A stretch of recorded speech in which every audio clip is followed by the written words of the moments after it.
What's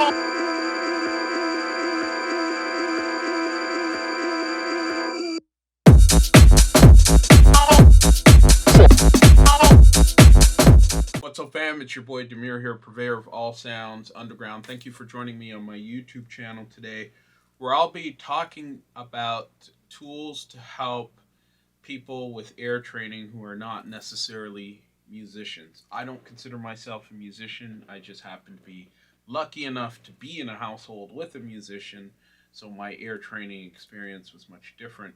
But the value of this video is to help those who aren't necessarily musicians to be able to identify when things are in key or in tune with whatever samples they're working with. But before we jump into things, what I need from you is that SLC. Hit subscribe, like, comment, more importantly, hit the notifications bell to stay in touch with the new videos that we have up and coming. Okay, so this thing about being in key or being in tune with the sample is a common one.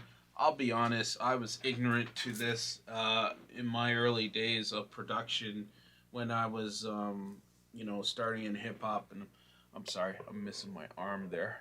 Hope that's a bit better.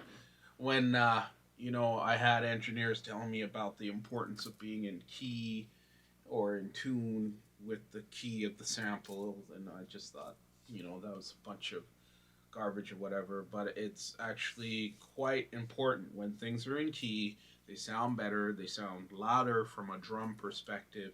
So I'm just going to teach you or share with you a few quick tips that I use to sort of come around to this, even though I've grown up with hearing, what sounds in key and what doesn't sound in key. So I'm going to use my current release or up and coming release on Kultur called Hotsheeeeeizzzz, and this is the main loop. I'll give you a listen. Put my headphones on.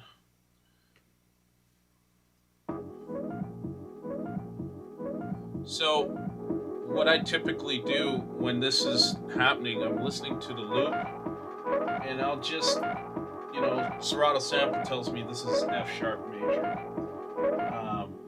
So F sharp is, around here, right? And I just listen to what feels good to me. So this key here sounded nice, G sharp.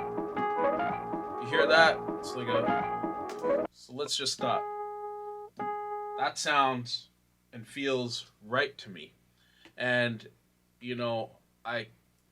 there's been times where, depending on where I sampled the sound, where I'd have to tune it just to make sure it's aligned. But I know this is aligned because if I do something as simple as move this up, a couple of, a few cents here by 0.2 on this, let's listen to it again. It sounds like it's in key, but I know it's slightly off pitch. That's more aligned, right? So I know from there, and having grown up in a household where my dad was telling me to practice scales and listen to all sorts of things to make sure it's in tune, I would fool around with this key. So I know enough. Hey, this G sharp. I would just play with things, but I'd do little scales like that's a scale, and I'd practice these things to know that these things will work. So when I'm playing the sample, it's telling me all the different notes that will work. That's a chord that works right there.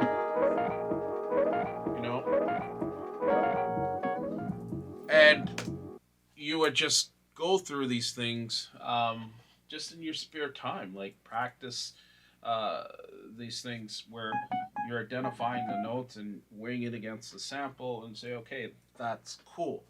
I mentioned my next point is just about practicing scales. So in this case, where I've identified a note that works, I know I can run through a series of chords that will probably work nicely with the tune, right? and you know, I just scales might seem like a boring thing, but it's good to practice this, you know, for at least 30 minutes to an hour each day, because what it's doing, it's training your ear in a different keys just to be in line with when you hear a sample and you need to pitch it, you know, or tune it correctly. You know when things are precisely in key.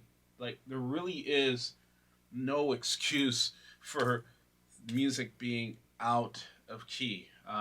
You know, and it typically happens with, you know, people when they want to add a bass line to a sample, they haven't tuned it or pitched it correctly to the key of the sample. If it was sampled from a record, not recognizing that the pitch of it could bend a little, so you might need to tune it. But most of the time, these are universal notes. There's only 12 of them in 8 different octaves.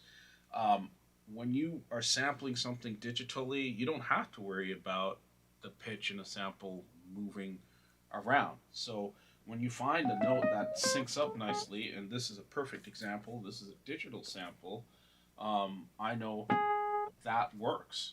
And I can find different chords and notes that work very well with it. This is exactly what I did. I think I used like a 5th lead in this, and I didn't have to tune it. I got it from here on the System 8, and I'll just play it for you. I didn't have to tune it, I just played around with it. So that's me playing it. And then later on, I came up with more of an elaborate solo, so let me just play that for you here. Very percussive kind of playing.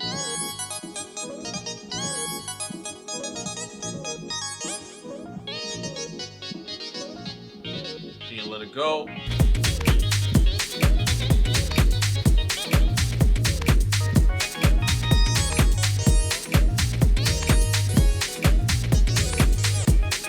So after a while of making sure things are in key, or at least in tune, as I demonstrated earlier, and again, the important thing is to practice these scales, you know, like,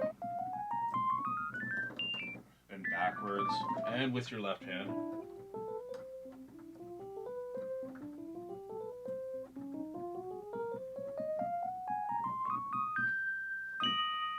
You just start to develop certain habits as a result of having these effective routines. So I highly encourage people to make sure that they understand their sample source and make sure that things are in tune, in line, and practice your skills to get more familiar with the different notes.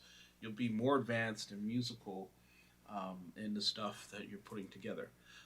Let me know your thoughts on this one. It's a very simple practice, but it will add tremendous value. I can guarantee that. I usually join a conversation within 48 hours of posting these videos, so I'd love to hear your thoughts on it.